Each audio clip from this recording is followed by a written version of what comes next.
There's a quiet kind of power hidden in small steps, the kind that doesn't roar, doesn't flash, but carves canyons through stone with the patience of centuries.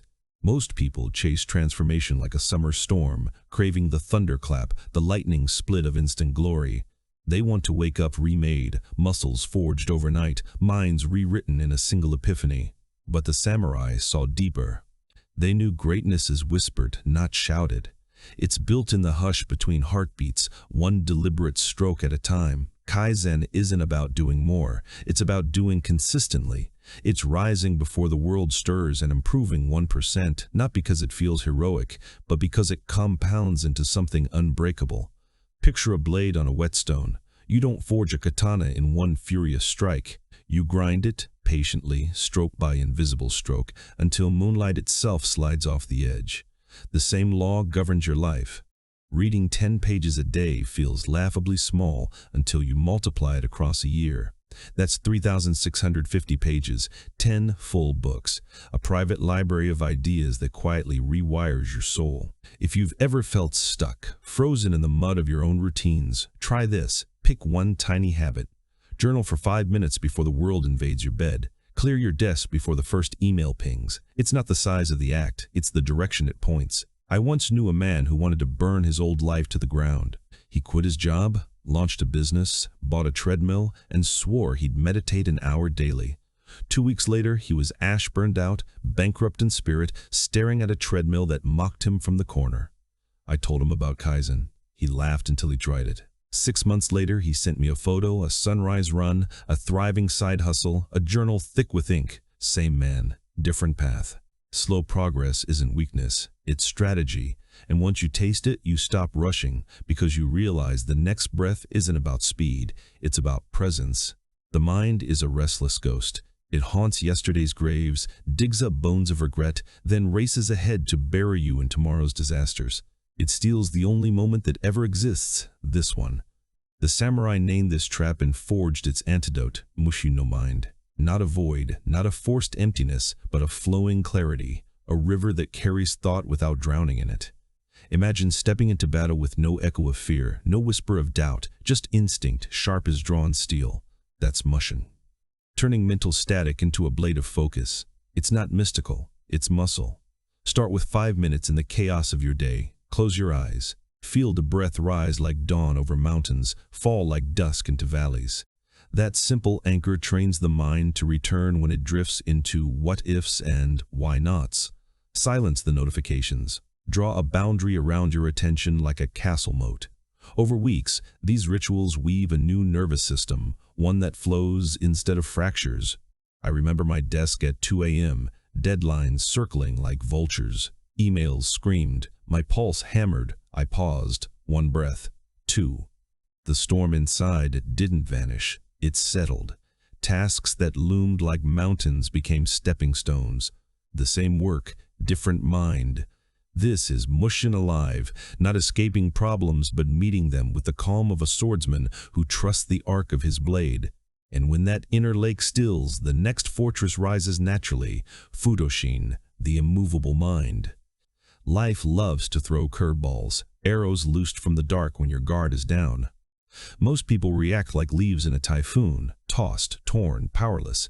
The samurai cultivated Fudoshin, a heart like mountain stone, emotions howling, yet the core unmoved. It's not denial, it's defiance refined into poise. Imagine chaos raging, yet you stand centered, observing, responding from a place deeper than fear.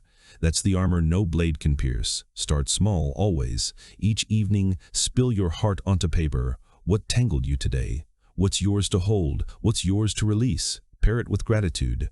3 sparks of light in the dark, a warm meal, a child's laugh, the way sunlight slants through blinds. Over time, composure stops being fragile. It becomes a trained muscle, flexing under pressure with quiet confidence. I watched a friend's career shatter like porcelain under a sudden layoff. Uncertainty howled. He could have spiraled, most do. Instead, he journaled. He listed what he controlled, skills, network, next steps. He listed 3 gratitudes daily. Within weeks, the panic thinned. He updated his resume not in frenzy, but in flow. He learned coding basics not to escape, but to expand. His calm became velocity, moving faster, smarter than the anxious crowd. That's Fudoshin forged in fire.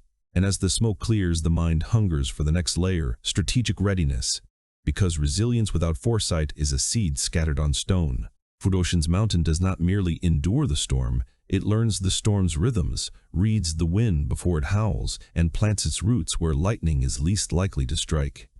From this unshakable center blooms Hushin, the art of strategic preparation, the samurai's quiet war room where every contingency is mapped before the first arrow flies.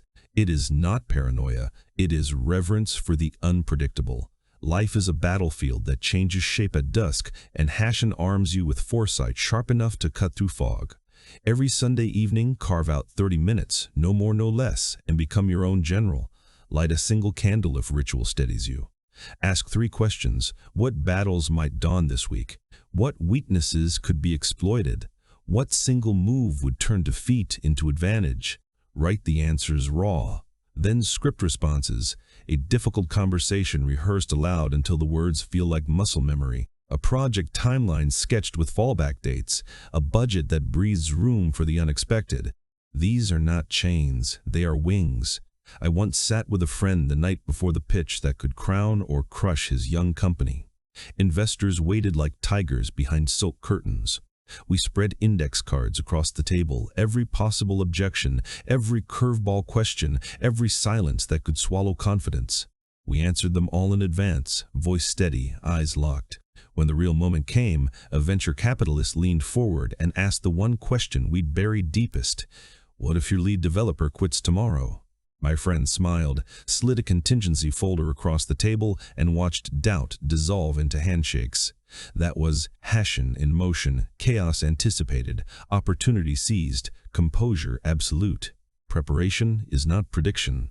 It is presence in future tense. Yet even the sharpest map grows brittle without the humility to redraw it. Enter Shoshin, the beginner's mind, the samurai's secret fountain of youth. Picture a master swordsman, calluses thick as bark, kneeling before a child's wooden bokken as if it were Excalibur. Shoshin is ego dissolved in morning dew, approaching every sunrise, every conversation, every failure, as if your eyes have never opened before. It is the antidote to the deadly whisper, I already know. The world punishes certainty. Markets shift, lovers surprise, bodies age. Shoshin keeps the mind supple, hungry, alive. Startle yourself weekly, sign up for the pottery class though your hands have only ever typed. Learn 3 phrases in a language that tastes like foreign music. Ask a question in a meeting you're supposed to dominate, and listen as if the answer might rewrite your biography. Mistakes are not stains, they are ink. I watched a titan of finance, decades of corner offices, private jets, applause, step into a community kitchen to learn knife skills from a grandmother who spoke broken English. His first onion was a massacre. Tears streamed, laughter cracked the room. 3 months later, he could Julian silence itself. The same man who once commanded boardrooms now bowed to a woman whose classroom was a cutting board. Shoshin did not diminish him, it expanded him. Awkwardness became aperture. Every fumbled slice taught him more about leadership than any keynote ever could. Patience, presence, the grace to be terrible before being great. And as Shoshin widens the lens, the cracks in the frame begin to glow. The next principle waits in those fissures, patient as frost on a winter blade. The pursuit of perfection is a blade turned inward. It slices the hand that wields it, leaving the spirit bloodless and brittle. The samurai, who lived each dawn as if it might be their last, learned to sheath that blade and instead cradle wabi-sabi, the art of finding beauty in the chipped rim of a teacup, the scar across a cedar beam, the tremor in a voice that has seen too many winters. Wabi-sabi is not resignation. It is reverence for the unfinished, the asymmetrical, the gloriously transient. It is the cracked bell that still rings true. Begin by walking through your home at twilight. Touch the frayed corner of the rug your dog loved. Notice how the dent in the table tells the story of the night your child learned to stand. Let the chipped mug be the one you reach for first. Its imperfection, a quiet reminder that nothing whole was ever broken. In your work, leave the brushstroke that wobbled. Let the sentence that limps carry the weight of honesty. When self-criticism hisses, answer with the soft authority of a tea master. This crack is where the light comes in. I once spent years sanding every edge of my writing until it gleamed like lacquer, sterile, soulless, dead. One evening, exhausted, I left a paragraph raw, a metaphor that bled, a rhythm that stumbled. I nearly deleted it. Instead, I slept. The next morning, a reader wrote, "That flawed line broke me open." Wabi-sabi had slipped through the fracture and touched a stranger's heart. From that day forward, I stopped polishing away the humanity. The work breathed. The audience leaned closer. Imperfection became invitation. Yet to see the crack as beautiful demands a rare kind of seeing, zanshin, the relaxed alertness of a heron over still water. Zanshin is not the frantic scan of a sentry expecting ambush, it is the soft periphery of a painter who notices the exact moment, cadmium yellow kisses, ultramarine. It is the samurai's bow still drawn in spirit after the arrow has flown, aware that the battle is never truly over. In daily life, it is the pause between bites of rice, the breath between words, the glance that catches the flicker of pain behind a colleague's smile. Practice it in fragments. Wash one dish as if it were the only dish in the world. Feel the warmth of water, the grit of soap, the cool porcelain returning to the rack. Walk to the mailbox counting heartbeats instead of steps. In conversation, listen for the silence beneath the words. It often speaks loudest. Over weeks, the mind learns to rest in attention rather than distraction. The world sharpens, the barista's trembling hand, the email's unspoken urgency, the way your own shoulders climb toward your ears when fear knocks. I was in a boardroom once, foam buzzing like a trapped wasp, when I remembered zanshin. I silenced the device, placed it face down, and looked. The CFO's fingers drummed a rhythm of anxiety. The intern's eyes darted to the clock every 7 seconds. In 10 minutes of true presence, I learned more about the room's pulse than in the previous hour of noise. A single question born of that stillness unlocked the real objection and turned the meeting. Zanshin is not vigilance, it is vision. And now the circle closes. Kaizen's patient grindstone, Mushin's flowing river, Fudoshin's mountain oak, Hashin's candlelit war room, Shoshin's cherry blossom stumble, Wabi-sabi's cracked teacup, Zanshin's heron gaze. These are not 7 separate arts, they are 7 facets of a single diamond, each catching light from the others.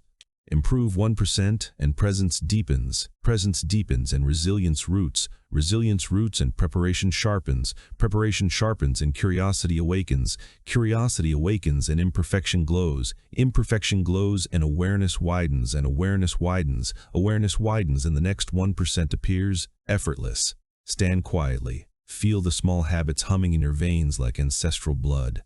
Hear the mind settle into its natural hush. Sense the unbreakable center beneath every storm. Taste the future already mapped in quiet contingencies. Touch the beginner's wonder still warm on your palms. See the beauty in every scar. Notice the world breathing with you, alert and alive. This is the samurai's gift, not a louder life, but a deeper one. Not a faster race, but a truer step. The mountain does not move. You become the mountain.